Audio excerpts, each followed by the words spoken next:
السلام علیکم ورحمۃ اللہ وبرکاتہ۔ الحمدللہ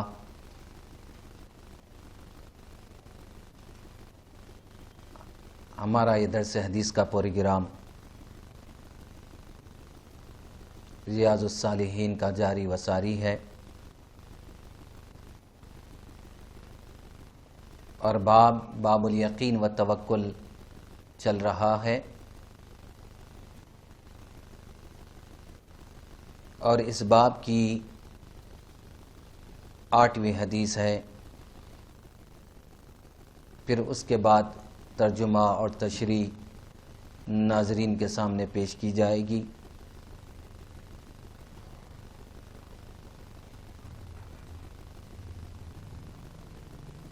حضرت العلامہ امام نووی رحمۃ اللہ علیہ فرماتے ہیں، الثامن عن ابی بکر الصدیق رضی اللہ تعالی عنہ عن عبداللہ بن عثمان بن عامر ابن عمر ابن کعب بن سعد بن تیم بن مرۃ بن کعب بن لؤی بن غالب القرشی التیمی رضی اللہ تعالی عنہ وهو ابوه وامه صحابہ رضی اللہ تعالی عنہم، قال نظرت الى اقدام المشرکین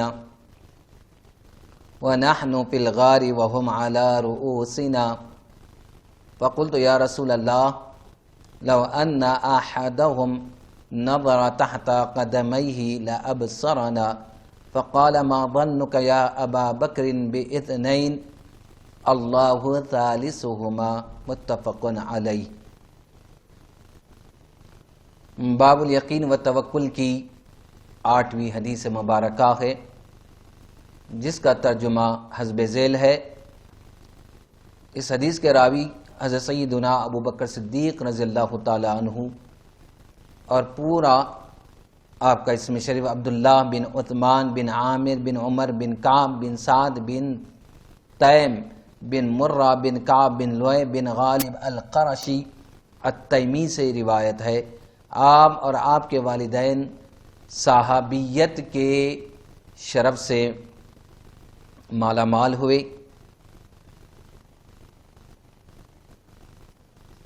وہ فرماتے، میں نے مشرکین کے قدموں کی طرف دیکھا جب ہم غار میں تھے، یعنی ہجرت کے دوران، اور وہ مشرکین ہمارے سروں کے اوپر تھے۔ میں نے عرض کیا، یا رسول اللہ، اگر ان میں سے کوئی اپنے پاؤں تلے دیکھ لے تو ہمیں دیکھ لے گا۔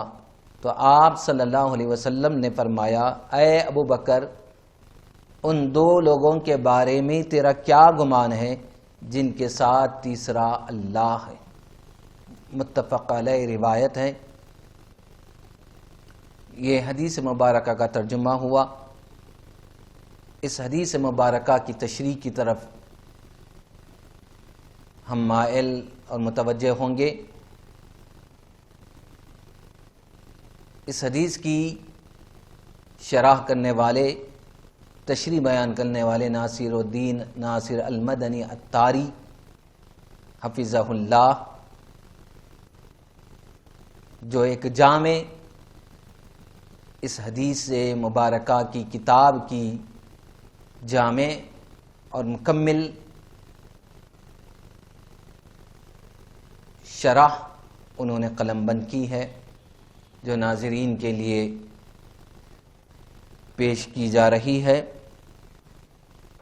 اس حدیث مبارکہ کی وہ شرح لکھتے ہوئے کہتے ہیں کہ حکیم الامت حضرت مفتی احمد یار خانعیمی رحمۃ اللہ علیہ لکھتے ہیں، حضرت صدیق اکبر اور آقائے دو جہاں صلی اللہ علیہ وسلم کی یہ گفتگو رب تعالیٰ کو ایسی پسند آئی کہ اسے قرآن کریم میں ان الفاظ میں نقل فرمایا۔ جو غار حرا میں جو گفتگو ہوئی، وہ گفتگو کو اللہ رب العزت نے اپنے کلام کا حصہ بنا دیا۔ اللہ رب العزت ارشاد فرماتا، اذ ہما فی الغار اذ یقول لصاحبہ لا تحزن ان اللہ معنا۔ اس واقعے میں حضرت سیدنا صدیق اکبر کے رضی اللہ تعالیٰ کے چند فضائل معلوم ہوئے۔ ایک یہ کہ انہیں حضور علیہ الصلوۃ والسلام کا ثانی اثنین، پھر انہیں تیسرا کون حضور کے بعد درجہ اس ثانی کا ہے، دوسرے یہ کہ انہیں حضور کا صحابی فرمایا گیا، لصاحبہ۔ ان الفاظ سے ان کی صحابیت کا ہونا قطعی اور یقینی۔ تیسرے یہ کہ انہیں یار غار یعنی حضور علیہ الصلوۃ والسلام کا گہرا دوست، غار کا ساتھی کہا گیا۔ آج بھی کہتے ہیں فلاں میرا یار غار ہے۔ چوتھے یہ کہ حضور انور صلی اللہ علیہ وسلم نے فرمایا ان اللہ معنا، معلوم ہوا کہ اللہ تعالیٰ جیسے اپنے حبیب کے ساتھ ہے ویسے ہی جناب صدیق اکبر رضی اللہ تعالیٰ عنہ کے ساتھ بھی ہیں، یعنی جو ان دونوں کے دامن سے الگ ہوا اللہ کے ساتھ، اللہ اس کے ساتھ نہیں، جو ان دونوں کے دامن سے الگ ہو اللہ اس کے ساتھ نہیں ہے۔ خیال رہے کہ اللہ تعالی سہما کہنا عین ایمان ہے، اور ان اللہ تعالی ثلاثہ کہنا عین کفر ہے، یعنی خدا کو نسبت کرو ناقص عدد کی طرف نہ کہ برابر عدد کی طرف، جیسے وَهُوَ رَابِعُهُمْ او وَهُوَ ثَالِثُهُمْ، رب کو قرآن میں فرمایا گیا ہے۔ یہ واقعہ اس لیے معجزہ بنا کہ حضور علیہ الصلوۃ والسلام کی خبر کے مطابق کفار ان دونوں حضرات کو نقصان نہ پہنچا سکے۔ مکڑی کے جالے اور کبوتری کے انڈے کے ذریعے رب تعالیٰ نے ان دونوں جانوں کو کفار سے بچایا، حفاظت فرمائی۔ پھر حضرت صدیق اکبر حضور علیہ الصلوۃ والسلام سے سب کچھ کہتے رہے، مگر ان کی آواز کفار نے نہیں سنی، اور کفار کی آوازیں غار میں جناب صدیق اکبر رضی اللہ تعالیٰ سنتے رہے۔ یہ بھی معجزہ ہے۔ غار ثور، ہجرت کی رات، آقا علیہ الصلوۃ والسلام اپنے دولت خانے سے نکل کر مقام حضور کے پاس کھڑے ہو گئے اور بڑی حسرت کے ساتھ کعبہ مکرمہ کو دیکھا، بیت اللہ کو دیکھا، اور فرمایا اے شہر مکہ، تو مجھ کو تمام دنیا سے زیادہ پیارا ہے، اگر میری قوم مجھ کو تجھ سے نہ نکالتی تو میں تیرے سوا اور کسی جگہ سکونت پذیر نہ ہوتا۔ پھر حضرت ابوبکر صدیق رضی اللہ تعالیٰ عنہ سے پہلے ہی قرارداد ہو چکی تھی، وہ بھی اسی جگہ آ گئے، اور اس خیال سے کہ کفار ہمارے قدموں کے نشان سے ہمارا راستہ پہچان کر ہمارا پیچھا نہ کریں۔ پھر یہ بھی دیکھا کہ حضور علیہ الصلوۃ والسلام کے پائے نازک زخمی ہو گئے ہیں۔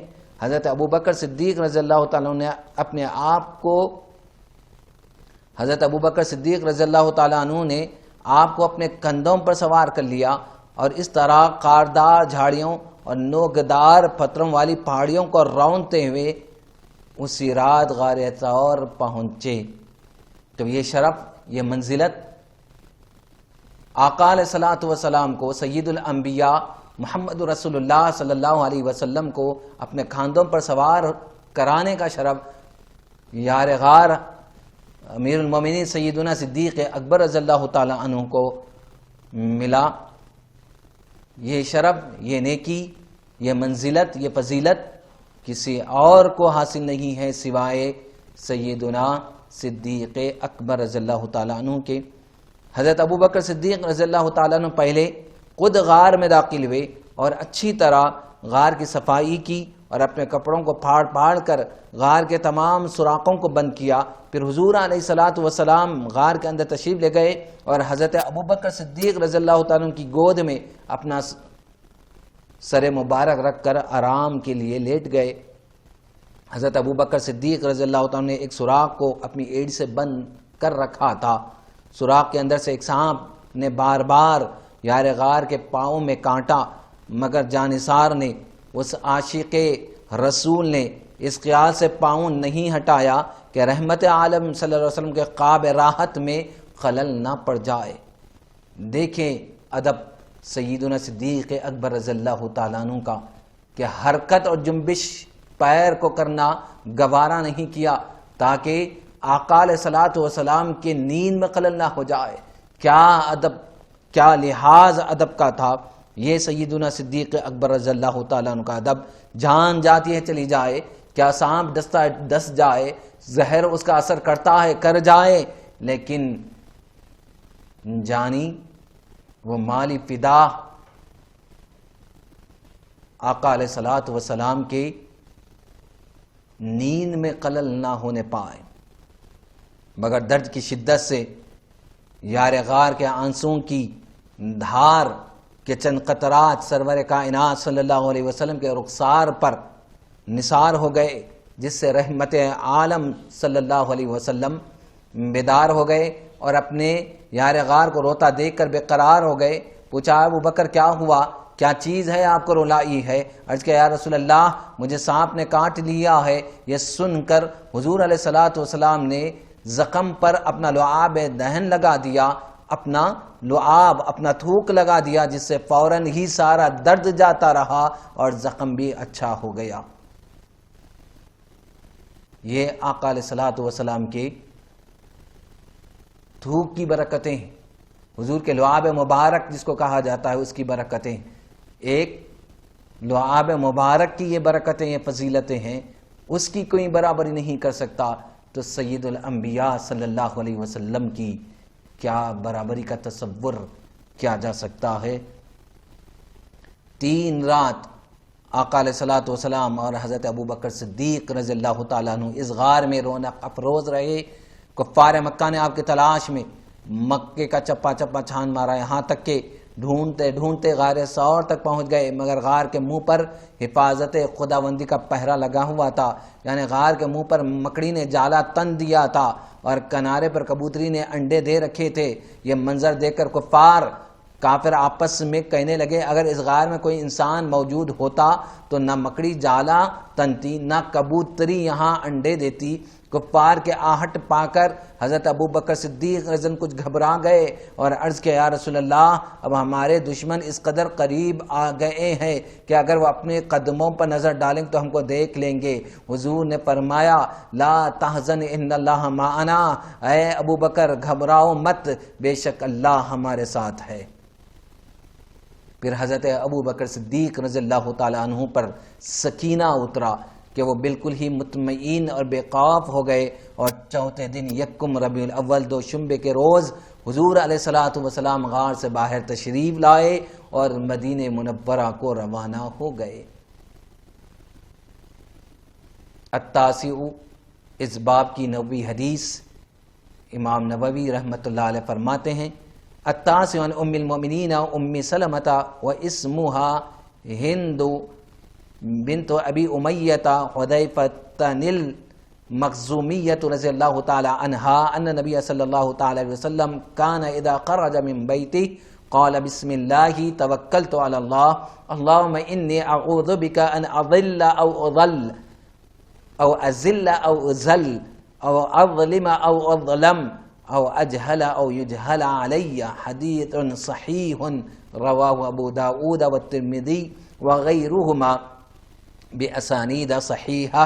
قال الترمذی حدیث حسن صحیح وهذا لفظ ابی داود. اس حدیث کے راوی ام المؤمنین حضرت ام سلمہ رضی اللہ تعالی عنہا، جن کا نام نامی ہند بنت ابی امیہ حذیفہ مخزومیہ رضی اللہ تعالی عنہا ہے.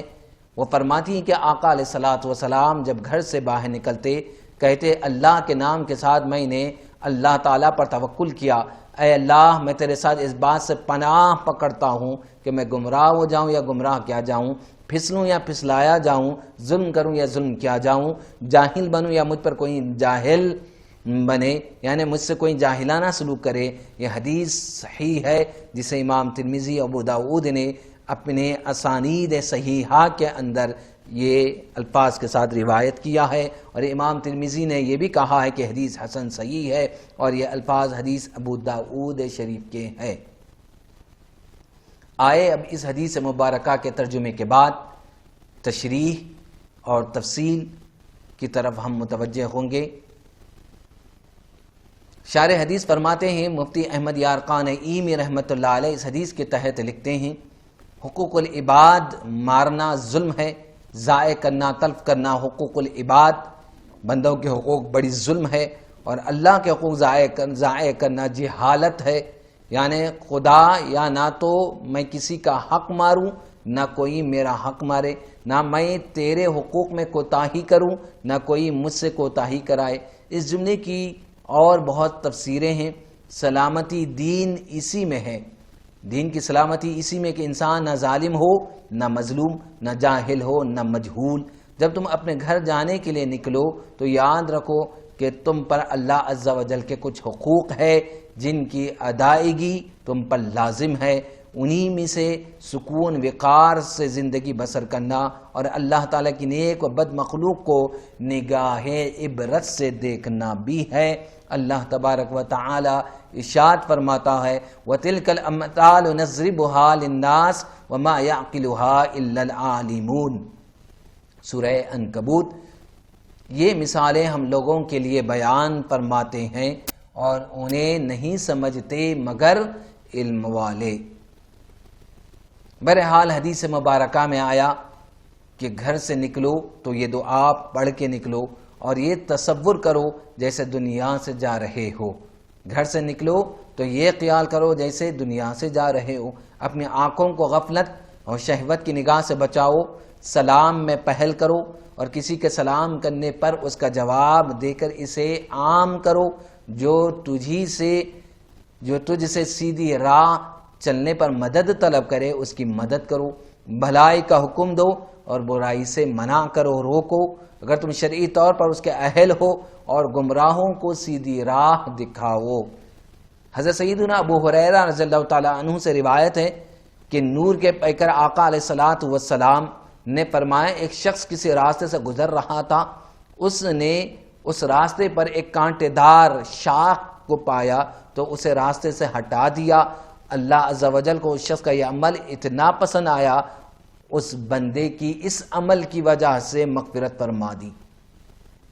ایک اور روایت میں ہے کہ ایک شخص راستے کے بیچ میں پڑی ہوئی درخت کی شاخ کے قریب سے گزرا تو اس نے کہا خدا کی قسم میں مسلمانوں کے راستے سے اسے ضرور ہٹا دوں گا تاکہ وہ انہیں تکلیف نہ پہنچے.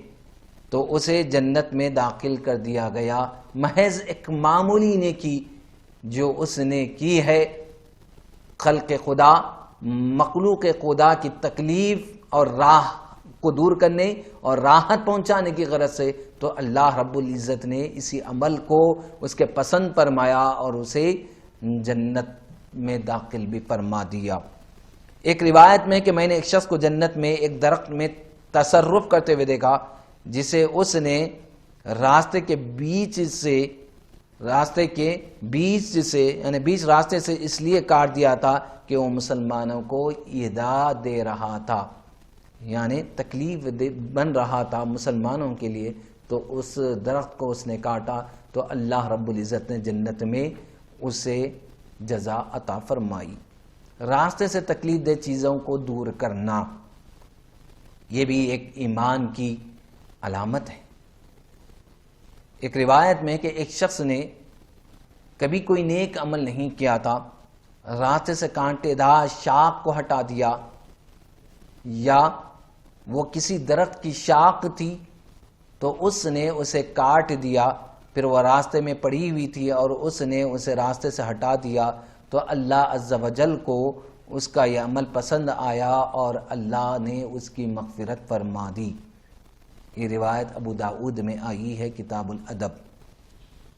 مزید ایک روایت حضرت سیدنا انس بن مالک رضی اللہ تعالی عنہ سے مروی ہے کہ راستے میں پڑا ہوا ایک درخت لوگوں کو تکلیف دیتا تھا. ایک شخص نے اسے لوگوں کے راستے سے ہٹا دیا تو رحمت عالم صلی اللہ علیہ وسلم نے فرمایا کہ میں نے اسے جنت میں اس درخت کے سائے میں لیٹے ہوئے دیکھا.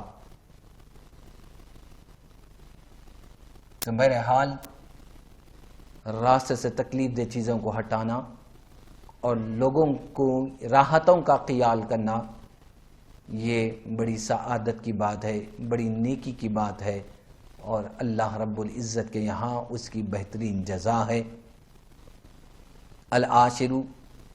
اب اس باب کی 10ویں حدیث پیش خدمت ہے. ان انس رضی اللہ تعالی عنہ قال قال رسول اللہ صلی اللہ علیہ وسلم من قال یعنی اذا خرج من بیتی بسم اللہ توکلت علی اللہ لا حول ولا قوة الا باللہ یقال له ہدیت وکفیت ووقیت وتنہا عنہ الشیطان رواہ ابو داود والترمذی وغیرہم وقال الترمذی حدیث حسن زاد ابو داود ویقول یعنی الشیطان للشیطان آخر کیف لک برجل قد ہدی وکفی ووقی۔ باب الیقین و توکل کی 10ویں حدیث، جس کے راوی انس بن مالک رضی اللہ تعالی عنہ ہے۔ وہ فرماتے ہیں کہ آقا علیہ الصلوۃ والسلام نے فرمایا جس نے گھر سے باہر نکلتے ہوئے کہا اللہ کا نام لیتے ہوئے نکلا، میں نے اللہ تعالیٰ پر توکل کیا اور گناہ سے پھر گیا اور نیکی کرنا اللہ کی مدد سے ہی ہے، تو اس کو کہہ دیا جاتا ہے کہ تجھے ہدایت دی گئی، تیری کفایت کی گئی، تجھے بچایا گیا، تو شیطان اس سے دور ہو جاتا ہے۔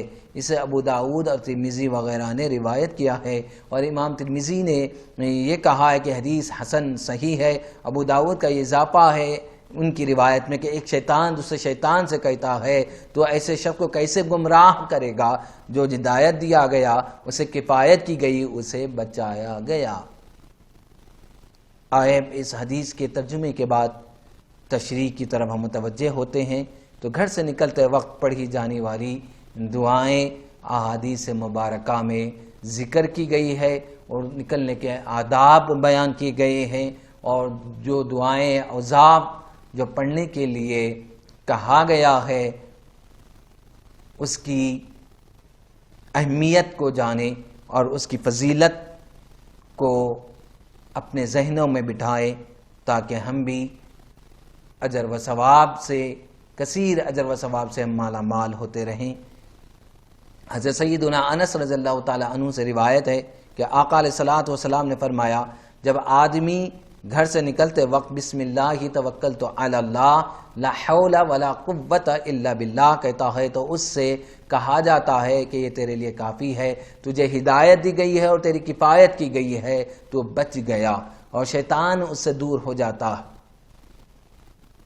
ایک روایت میں کہ اس وقت اس سے کہا جاتا ہے کہ تو ہدایت پا گیا، تجھے ہدایت دی گئی اور کفایت پا گیا، تو شیطان اس سے دور ہو جاتا ہے، اور اس شیطان سے دوسرا شیطان کہتا ہے کہ تو اس شخص کو اب کچھ نہیں کر سکتا جسے کفایت کی گئی اور جو ہدایت پا گیا اور بچا لیا گیا۔ اور ایک روایت میں آتا ہے کہ حضرت سیدنا عثمان ابن عفان رضی اللہ تعالیٰ عنہ سے مروی ہے کہ آقا علیہ الصلوۃ والسلام نے فرمایا جو مسلمان گھر سے سفر یا کسی اور ارادے سے نکلے پھر یہ دعا پڑھے آمنت باللہ اعتصمت باللہ توکلت علی اللہ لا حول ولا قوة الا باللہ، یعنی میں اللہ پر ایمان لایا اور اللہ کے سہارے کو مضبوطی سے تھام لیا، اللہ پر بھروسہ کیا، نہیں ہے نیکی کی توفیق نہ طاقت برائی سے بچنے کی سوائے اللہ عز و جل ہی کی طرف سے، تو وہ اپنے اس ارادے میں بھلائی پائے گا، جس ارادے اور جس غرض سے وہ اپنے گھر سے نکلا تھا اس میں وہ بھلائی کو پائے گا۔ حضرت سیدنا ابو سعید خدری رضی اللہ تعالی عنہ سے مروی ہے کہ نور کے پیکر سرور کائنات صلی اللہ علیہ وسلم نے فرمایا جو اپنے گھر سے نماز کے لیے نکلتے ہوئے دعا پڑھے اللہم انی اسألک بحق السائلین علیک و بحق ممشای ھذا فإنی لم اخرج عشرا ولا بطرا ولا ریاء ولا سمعتا وخرجت اتقاء سخطک وابتغاء مرضاتک اسألک ان تعیذنی من النار وان تغفر لی ذنوبی انہ لا یغفر الذنوب الا انت۔ اس دعا کا ترجمہ یہ ہے اے اللہ میں تجھ سے سائلین کے اس حق کے وسیلے سے سوال کرتا ہوں جو تیرے ذمہ کرم پر ہے، اور اپنے اس چلنے کے حق کے وسیلے سے مانگتا ہوں کیونکہ میں تکبر کرنے اترانے اور دکھاوے کے لیے نہیں نکلا بلکہ تیری ناراضگی سے بچنے تیری رضا چاہنے کے لیے نکلا ہوں، تو میں تجھ سے سوال کرتا ہوں کہ تو مجھے جہنم سے پناہ دے دے، میرے گناہ بخش دے، کیونکہ گناہ تو ہی مٹاتا ہے۔ اللہ عز و جل اس پر نظر رحمت فرماتا ہے اور 70,000 فرشتے اس کے لیے دعائے مغفرت کرتے ہیں۔ اس حدیث کو ابن ماجہ نے کتاب المساجد والجماعت باب المشی الی الصلاۃ کے تحت اس حدیث کو نقل فرمایا ہے اپنی سنن میں۔ تو بہرحال یہ اوراد، یہ آداب، یہ وظائف گھر سے نکلتے وقت اگر ہم بھی پڑھیں گے تو اللہ رب العزت کی رضا اور خوشنودی نصیب ہوں گی۔ اب آئے حدیث، اس باب کی 11ویں حدیث پیش خدمت ہے۔ امام نووی رحمۃ اللہ علیہ فرماتے ہیں الحادی عشرہ وعن انس رضی اللہ تعالیٰ عنہ قال کان اخوانی علی عہد النبی صلی اللہ علیہ وسلم کان احدہما یأتی النبی صلی اللہ علیہ وسلم الآخر یحترف فشکاہ المحترف اقاہ للنبی صلی اللہ علیہ وسلم فقال لعلک ترزق به رواہ الترمذی باسناد صحیح علی شرط مسلم۔ یحترف معناه یکتسب و یتسبب۔ یہ باب الیقین و توکل کی 11ویں حدیث ہے، جس کے راوی سیدنا انس رضی اللہ تعالی عنہ ہیں۔ وہ فرماتے ہیں کہ آقا علیہ الصلوۃ والسلام کے زمانہ اقدس میں 2 بھائی تھے، ان میں سے ایک آقا علیہ الصلوۃ والسلام کی بارگاہ میں حاضر رہتا اور دوسرا کاروبار کرتا۔ اس کاروبار کرنے والے نے آقا علیہ الصلوۃ والسلام اپنے بھائی کی شکایت کی۔ آپ نے فرمایا کہ ہو سکتا ہے کہ تمہیں رزق اس کی وجہ سے ملتا ہو۔ امام ترمذی نے اس حدیث کو مسلم کی شرائط کے مطابق صحیح سند کے ساتھ روایت کیا ہے، اور یہاں تریفو کے الفاظ حدیث مبارکہ میں آئے جس کے معنی ہے کاروبار کرنا یا اسباب اختیار کرنا یا اسباب بنانا۔ اس حدیث کے ترجمے کے بعد تشریح کی طرف ناظرین ہم مائل ہوتے ہیں۔ اس حدیث کی شرح کرتے ہوئے حضرت العلامہ مفتی احمد یارقان نعیمی اس حدیث کے تحت لکھتے ہیں یعنی تو اسے علم دین سیکھنے دے، اس کا خرچہ تو برداشت کیے جا، اللہ تعالیٰ اس کا رزق تیرے دسترخوان پر بھیجے گا، تجھے برکتیں ہوگی۔ اس فرمان عالی سے چند مسئلے معلوم ہوئے۔ اس ارشادات سے چند مسئلے نکلتے ہیں۔ ایک یہ کہ بعض لوگوں کا اپنے کو علم دین کے لیے وقف کر دینا سنت صحابہ ہے۔ عالم دین بننا فرض کفایہ ہے، بقدر ضرورت علم دین سیکھنا ہر مسلمان پر فرض عین ہے۔ دوسرے یہ کہ ان طالب علموں کا خرچ مسلمانوں کو اٹھانا چاہیے، انشاءاللہ اس میں بڑی برکت اور بڑا ثواب ہے۔ تیسرے یہ کہ اپنے غریب قرابت داروں کی مدد کرنا بڑی برکت کا باعث ہے۔ رب تعالیٰ فرماتا ہے وَآتِ ذَا الْقُرْبَى حَقَّهُ وَالْمِسْكِينَ وَابْنَ السَّبِيلِ۔ جب ایک شخص غریب بھی ہو، قرابت دار بھی ہو اور طالب علم بھی، اس پر خرچ کرنا نور علی نور ہے، برکتیں ہی برکتیں ہیں۔ خیال رہے کہ حضور انور صلی اللہ علیہ وسلم کا فرمانا شک نہیں، کریموں کی شاید بھی یقینی بلکہ حق الیقینی ہوتی ہے۔ حدیث شریف میں ہے وَهَلْ تُرْزَقُونَ إِلَّا بِضُعَفَائِكُمْ۔ وہ حدیث اس فرمان عالی کی شرح ہے، یعنی تمہیں رزق نہیں دیا جاتا مگر تمہارے کمزوروں کی وجہ سے، تمہارے جو اپنے جو بڑے جو ضعیف ہو گئے ان کی وجہ سے تمہیں رزق دیا جاتا۔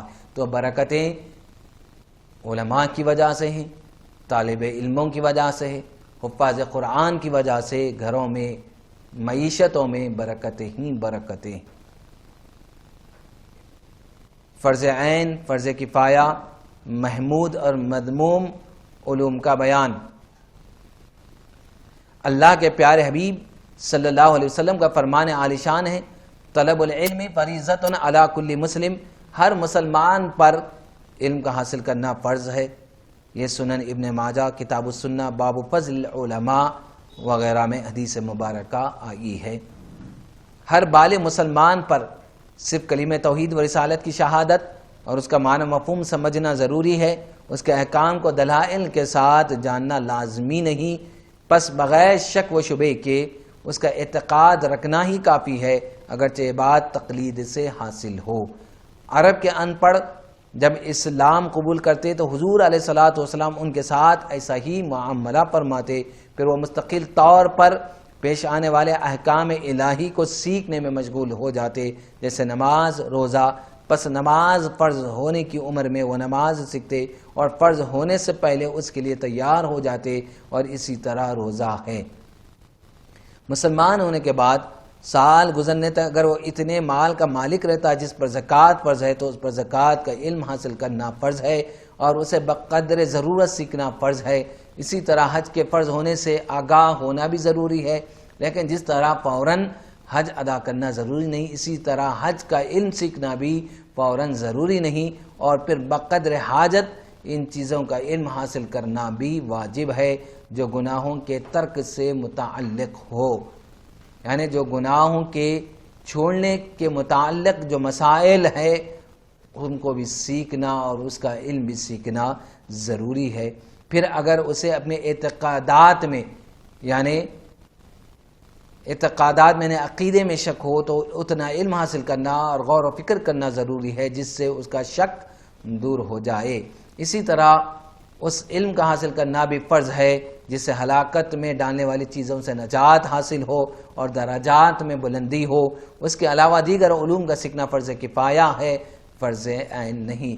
معلوم ہوا کہ علوم کے درجات کا تعین علم آخرت سے قرب اور دوری کی بنا پر ہے، جس طرح علوم شرعیہ دیگر علوم سے افضل ہے، اسی طرح حقائق شریعت سے تعلق رکھنے والا ظاہری علم احکام سے تعلق رکھنے والے علم سے افضل ہے۔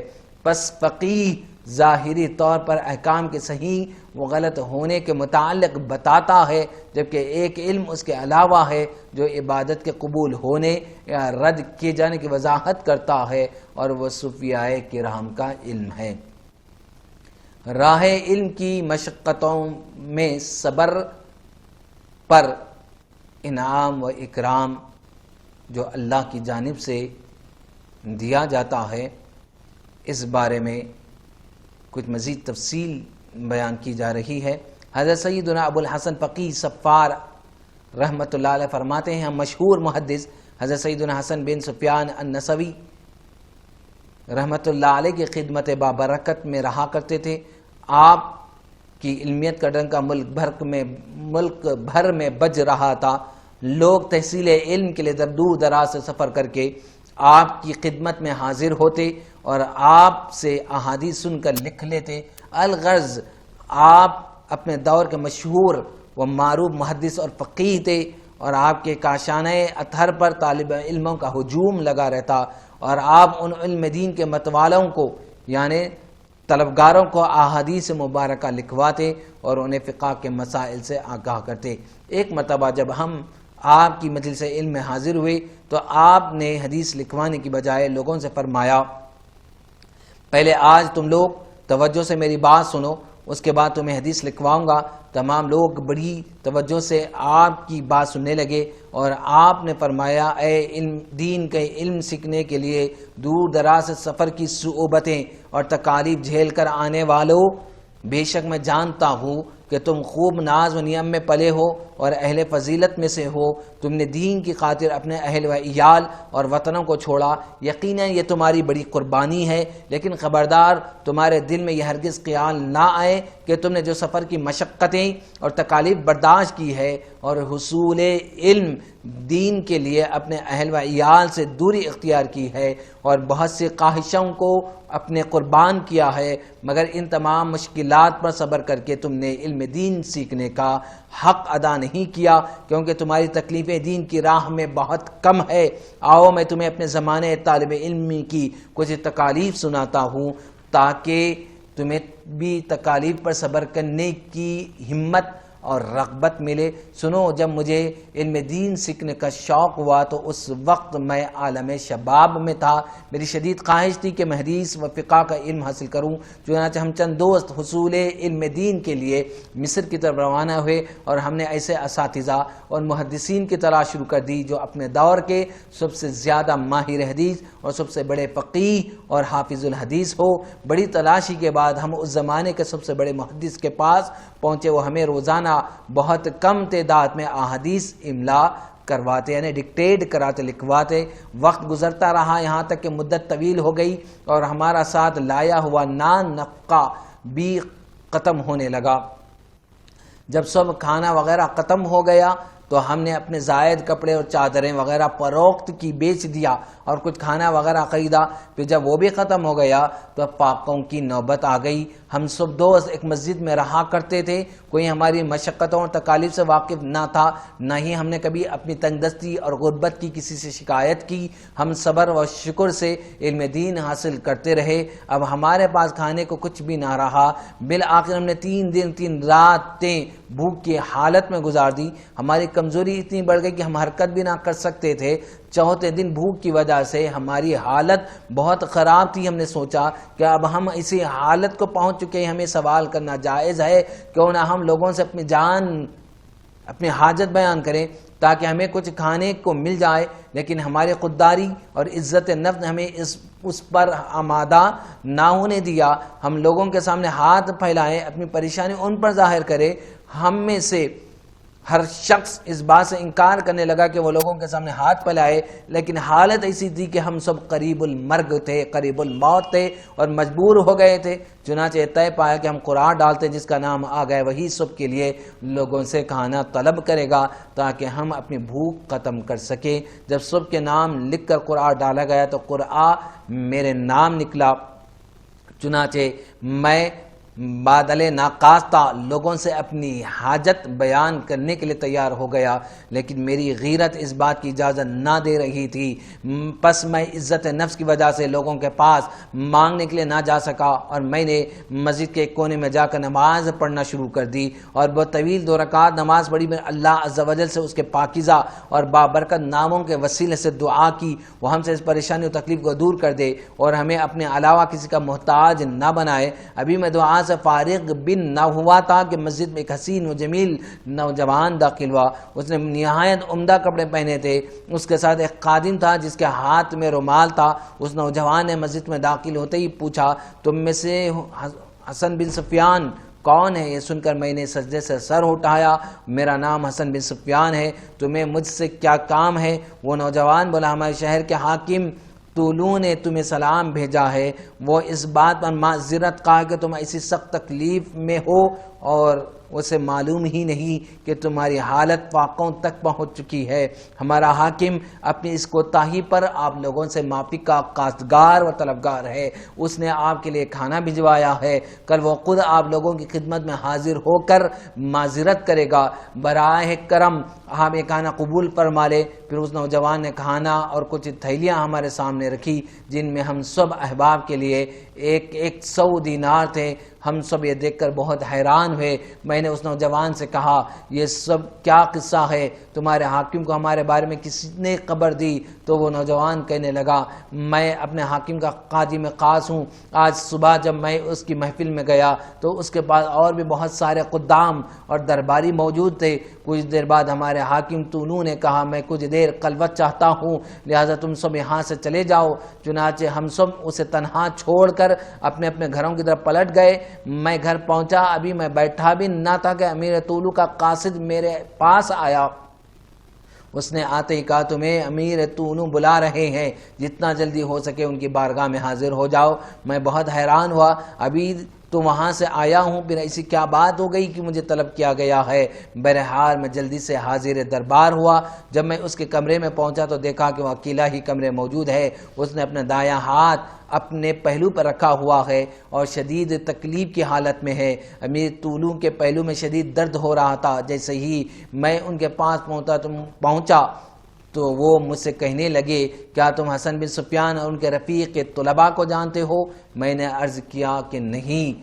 تو کہنے لگے، فلاں محلے کی فلاں مسجد میں جاؤ، یہ کھانا اور رقم بھی لے جاؤ، اور بصد احترام ان لوگوں کی بارگاہ میں پیش کرنا وہ دین کے طلباء 3 دن 3 راتوں سے بھوکے ہیں، اور میری طرف سے ان سے معذرت خواہی کرنا۔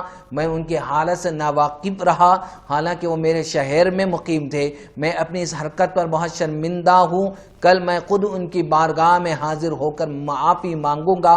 اس نوجوان نے ہمیں بتایا کہ جب میں نے امیر طونوں سے باتیں سنی تو میں نے عرض کی، حضور آخر یہ واقعہ پیش آیا ہے اور آپ کو یہ کمر کی تکلیف ایک دم کیسے ہو گئی، حالانکہ ابھی تھوڑی دیر پہلے آپ بالکل ٹھیک ٹھاک تھے۔ امیر طولو نے مجھے بتایا جب تم لوگ یہاں سے چلے گئے تو میں آرام کے اپنے بستر پر لیٹا، ابھی میری آنکھیں بند ہی ہوئی تھی کہ میں نے خواب میں ایک شہسوار کو دیکھا جو ہوا میں اس طرح اڑتا آ رہا تھا جیسے کوئی شہسوار زمین پر چلتا ہے۔ اس کے ہاتھ میں ایک نیزہ تھا، مجھے اس کی حالت دیکھ کر بڑا تعجب ہوا۔ وہ اڑتا ہوا میرے دروازے پر آیا، پھر گھوڑے سے اترا اور نیزے کی نوک میرے پہلو میں رکھ دی اور کہنے لگا فوراً اٹھو اور حسن بن سفیان اور ان کے رفقا کو تلاش کرو، جلدی اٹھو، جلدی کرو، وہ دین کے طلباء راہ خدا کے مسافر 3 دن سے بھوکے ہیں اور فلاں مسجد میں قیام فرما ہیں۔ میں نے اس پر اسرار شہسوار سے پوچھا آپ کون ہیں؟ اس نے کہا میں جنت کے فرشتوں میں سے ایک فرشتہ ہوں اور تمہیں ان دین کے طلباء کی حالت سے خبردار کرنے آیا ہوں، فوراً کی خدمت کا انتظام کرو۔ اتنا کہنے کے بعد وہ شہسوار میری نظروں سے غائب ہو گیا اور میری آنکھ کھل گئی۔ بس اس وقت سے میرے پہلو میں شدید درد ہو رہا ہے، تم جلدی کرو اور یہ سارا مال اور کھانا وغیرہ لے کر ان دین کے طلباء کی خدمت میں پیش کرو تاکہ مجھ سے یہ تکلیف دور ہو جائے۔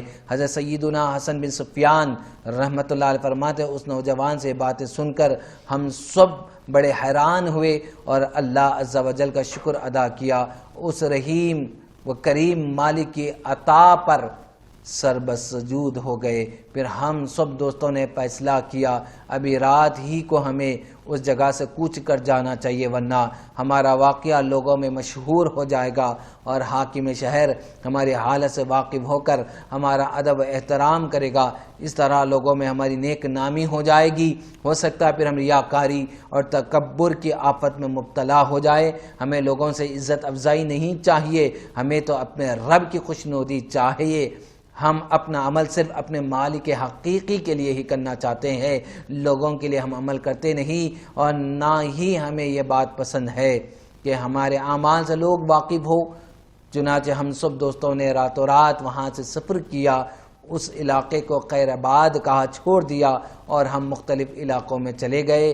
علم دین کی راہ میں ایسی مشقتوں اور تکالیف پر صبر و شکر کرنے کی وجہ سے ہم میں سے ہر ایک اپنے دور کا بہترین محدث اور ماہر فقیہ بنا، اور علم دین کی برکت سے ہمیں بارگاہ خداوندی میں اعلیٰ مقام عطا کیا گیا۔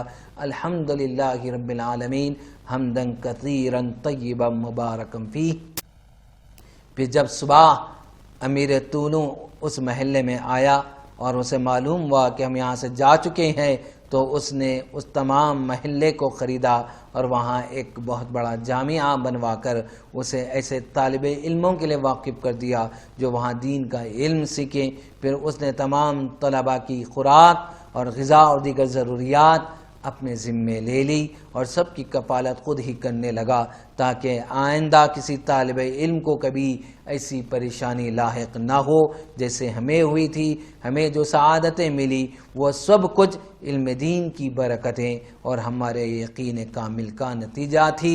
ہمیں اپنے رب کریم پر مکمل بھروسہ ہے، وہ اپنے بندوں کو بے یار و مددگار نہیں چھوڑتا، وہ ہم سب کا والی اور مالک ہے۔ یہاں پر یہ باب یقین اور توکل کا ختم ہوتا ہے اور اللہ رب العزت کی بارگاہ میں دعا گو ہے کہ اے اللہ ہم سب کو علم دین کی دولت عظمیٰ سے سرفراز فرما اور اس راہ میں جو مشقتیں اور تکالیف آتی ہے اس پر صبر کرنے اور شکر کرنے کی توفیق مرحمت فرما۔ ہمارے ایمان میں زیادتی فرما، یقین اور توکل کی نعمتیں ہم سب کو عطا فرما، ہمیں عزت کی زندگی اور ایمان کی موت عطا فرما۔ وآخر دعوانا ان الحمد للہ رب العالمین وما علینا الا البلاغ المبین۔